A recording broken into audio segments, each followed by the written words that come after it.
Right now, if I were to take my presentation and click present, I would get my slides and I would use the arrow key or the space bar to advance the slides. All of the slides just sort of pop up one at a time, just all at once.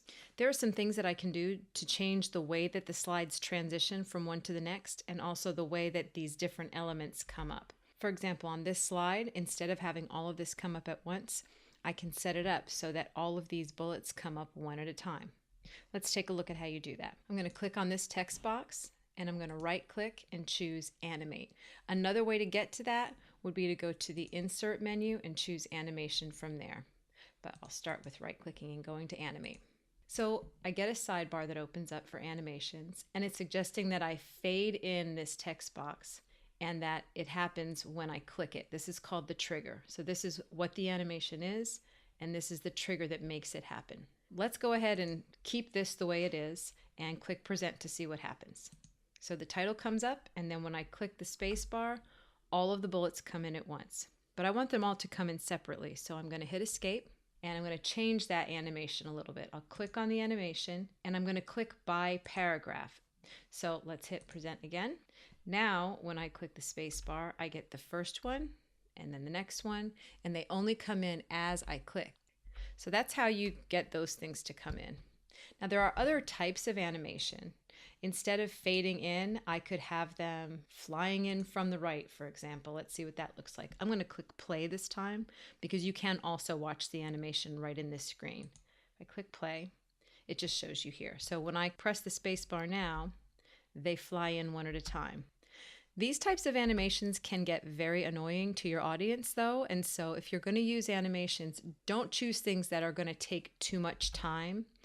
So that is how you add an animation. You can also do this with images. Click out of here for now.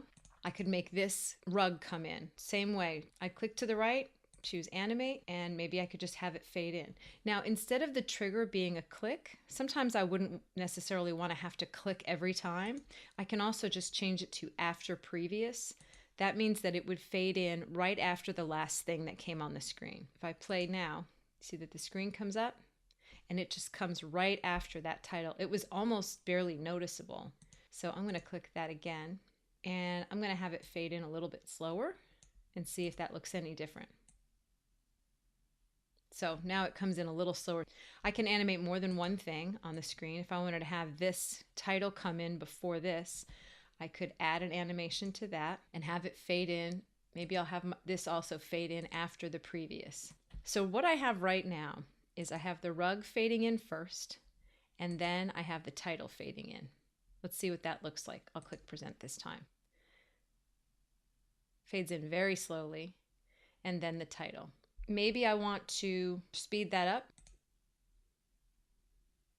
Now I didn't have to click anything to make that happen. So those are some of the things that you can do. If I want the title to come in before the rug, I can rearrange them. Click stop. If I just click this, I can actually drag it before the other one, and then the order is different. And if I decide I want to remove an animation altogether, maybe I don't want this to fade in after all, then I would just click on it and I would click that X, and it doesn't delete the item, it just deletes the animation. So now it would look like this. I can also change what it looks like when you go from slide to slide. I'll click over here, for example. Click present. And then as I go from slide to slide, it just shifts from slide to slide. Nothing special happening. And that's actually a perfectly fine way to go from slide to slide. But you may want to do something a little bit more creative. So let's go to this one, for example. If I want to change the way this slide goes to the next one, I'll click transition. And that's another way of opening up the animations pane. So transitions are how the slides go from slide to slide. Animations are how the elements on the individual slides come in. I'm going to change no transition to slide from left. So now if I'll go to the slide before it, click present, this one comes in like that. And now when I hit the space bar to go to the next slide, let's see how it comes in. It slides in like that instead.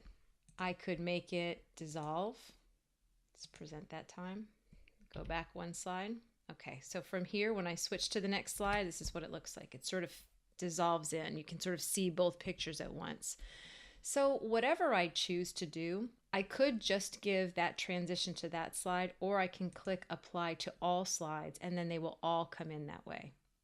So I'm going to change it to flip and apply it to all slides. I'll start at the beginning and I'll click present. So when I switch to the next slide now, it flips like that. If I decide I want to remove it, then I just go to no transition and I can apply that to all slides. Look along the sides here. You see how there's this little symbol here? This means that there's an animation applied to those two slides and there's none others. If I choose to do a fading transition and then I apply it to all slides, then that animation symbol shows up in all of the others. Whereas if I change it to no transition and click apply to all slides, those disappear. And that's how you do animations and transitions.